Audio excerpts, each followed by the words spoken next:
Gusto ko lang ipakita yung orig nating defender ng ICC dito sa Senado. Balikan lang natin ang dating Senadora Miriam Defensor Santiago po.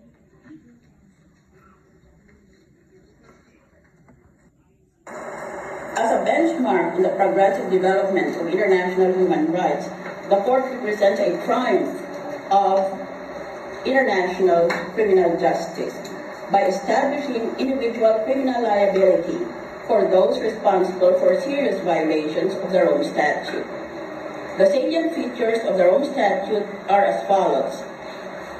Bullet. Principle of complementarity, spelled P-L-E, not P-L-I. Complementarity. The court will act only as a court of last resort.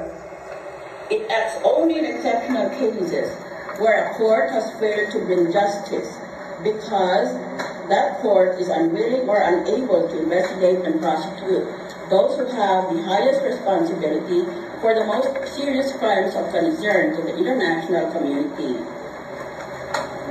Kaya nakikita mo na dito na kung mayroong ginawang kasalanan dito sa nakalista na mga jurisdiction ng ICC, ang magbibista niyan ay ang korte doon sa bayan na yon, hindi ang International Criminal Court in The Hague.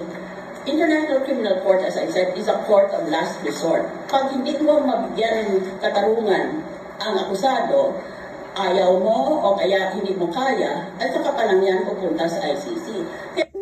Okay, so narinig natin at ito yung diskurso at paliwanag pagkatapos ng ratifikasyon ng ICC dito sa Senado noong 2011. Maliwanag na Court of Last Resort ang ICC at pupunta lang tayo dyan kapag ayaw o hindi kaya ng ating korte dito sa Pilipinas. Ngayon, nangangamba ako pagkat ang SOJ natin sinabi that the families or the victims of the so-called EJK were compelled to sue abroad inasmuch as there was a failure of our justice system. Hindi na gumagana ang ating mga korte. Sa mabilis lang na pananalita, baka naman na isa sa inyo ang pwedeng magpaliwanag dito sa kapalpakan or kawalang kakayahan ng ating korte na umandar. Kasi yun ang sinabi. Pero